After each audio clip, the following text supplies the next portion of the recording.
తల్లి, పరమ పూజ్యులు సాధు చక్రవర్తి పంచమఠాధీశులు, సాధు ప్రేమి, పూజ్యామి పూజ్య జగద్గురు సద్గురు శ్రీ శ్రీ శివానంద భారతీ స్వామి వారి పాదపద్మలకు నమస్కరించి, హంపి మఠాధీశులు, విద్యా వినయ సంపన్నులు శ్రీ విద్యానంద స్వామి వారి పరమ పూజ్య శ్రీ విద్యానంద స్వామి వారికి నమస్కరించి, అలాగే పరమ పూజ్య శ్రీ సచ్చిదానంద స్వామి వారికి నమస్కరించి, ఓం తత్సతో భగవన్నామ సంకీర్తన ప్రారంభం చేద్దాము. అందరూ నామ సంకీర్తన చేదురుగాక. ఓం తత్సతో. దశరథనందన శ్రీరామచంద్ర, దశరథనందన శ్రీరామచంద్ర, దశముఖమర్దన శ్రీరామచంద్ర, దశముఖమర్దన జయ రామచంద్ర, శివానంద భారతి శ్రీరామచంద్ర, శంకరానందగిరి జయ రామచంద్ర, శివ శివానంద భారతి శ్రీరామచంద్ర,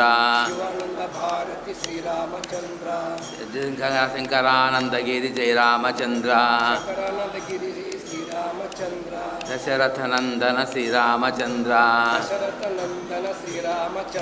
దశముఖమర్దన శ్రీరామచంద్ర, అహల్యా పూజిత శ్రీరామచంద్ర,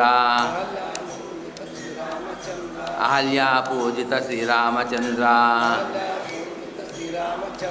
అయోధ్యవాసి శ్రీ జయ రామచంద్ర, అయోధ్యవాసి జయ రామచంద్ర, అయోధ్యవాసి జయ రామచంద్ర, హనుమత్సేవిత శ్రీరామచంద్ర, హనుమత్సేవిత శ్రీరామచంద్ర, శబరి పూజిత జయ రామచంద్ర, శబరి పూజిత శ్రీరామచంద్ర, సిద్ధారూఢ శ్రీరామచంద్ర, శ్రీవీరభద్ర జయ రామచంద్ర, సిద్ధారూఢ శ్రీరామచంద్ర, శ్రీవీరభద్ర జయ రామచంద్ర, దశరథనందన శ్రీరామచంద్ర, దశముఖమర్దన శ్రీరామచంద్ర, దశముఖమర్దన శ్రీరామచంద్ర, శివానంద భారతి శ్రీరామచంద్ర, శంకరానందగిరి జయ రామచంద్ర, అహల్యా పూజిత శ్రీరామచంద్ర, అయోధ్యవాసి జయ రామచంద్ర, హనుమత్సేవిత శ్రీరామచంద్ర,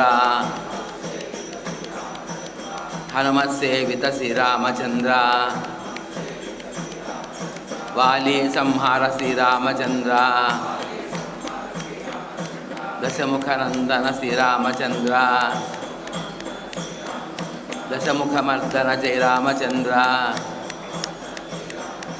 శివానంద భారతి శ్రీరామచంద్ర, శంకరానందగిరి జయ రామచంద్ర, దశరథనందన శ్రీరామచంద్ర, దశముఖమర్దన జయ రామచంద్ర. ఓం నమో భగవతే శ్రీ ఉమామహేశ్వరాయ. శ్రీ గురుభ్యో నమ. ఈనాటి విషయము ಬೇಡುವೆನಭವ ನಿಮ್ಮನ್ನು ಭವಬೌದಳು మాడు ఎనగే ఒలిదు సుగుణ సంతతియను అనే విషయము ఈరోజు చర్చా విషయము. శ్రీమన్ నిజగుణ శివయోగీశ్వరులు కైవల్య పద్ధతిలో ఇలాగ వేడుకుంటూ ఉన్నారు. భక్తులు భగవంతుని ఏమని వేడుకోవాలి అని చెప్పేసి అంటే, తుచ్చమైనటువంటి అశాస్త్రమైనటువంటి సంపదలు కోరుకోకూడదు. నిత్యమైనటువంటి శాస్త్రమైనటువంటి పరమాత్మ అనుగ్రహంతోనే అన్నీ కలగాలి. ఎందుకంటే ఈశ్వరానుగ్రహాదేవ పుంసాం అద్వైత వాసన అని చెప్పేసి అన్నారు. మనకు భక్తి కానీ జ్ఞానం కానీ ఏదైనా అలవడాలి అంటే భగవంతుని యొక్క అనుగ్రహం ఉంటేనే తప్ప సాధ్యం కాదు. అందుకే శంకరాచార్యుల వారు అన్నపూర్ణ స్తోత్రంలో జ్ఞాన వైరాగ్య సిద్ధ్యర్థం భిక్షాందేహి చ పార్వతి అని చెప్పేసి ప్రార్థన చేస్తారు. అమ్మ ఇలా జ్ఞానము వైరాగ్యము పొందాలి కాబట్టి నాకు భిక్షను ప్రసాదించు అని ప్రార్థిస్తారు. కాబట్టి అలాగున మనకు ఇక్కడ కూడా నిజగుణ సేవకులు ఏమని ప్రార్థన చేస్తున్నారంటే, ಬೇಡು ವಿನಭವ ನಿಮ್ಮನು ಭವ ಭವದಳು ಮಾಡು ಎನಗೆ ಒಲಿದು సుగుణ సంతతి అను. స్వామి నాకు ఎన్ని జన్మలైనా ఇవ్వు, కానీ ఆ జన్మలలో ఏమి కావాలి అని చెప్పి సుగుణ సంతతి కావాలి అని చెప్పేసి అంటున్నారు. ఎందుకని చెప్పేసి అంటే భగవద్గీతలో కృష్ణ పరమాత్మ ఒక మాట చెప్పాడు, కారణం గుణ సంగోస్య సద్యోని జన్మసు. నీకు ఉత్తమ జన్మ రావాలన్నా నీచమైన జన్మ రావాలన్నా దానికి ఏది కారణం అంటే నీ గుణమే కారణం అని చెప్పేసి అన్నారు.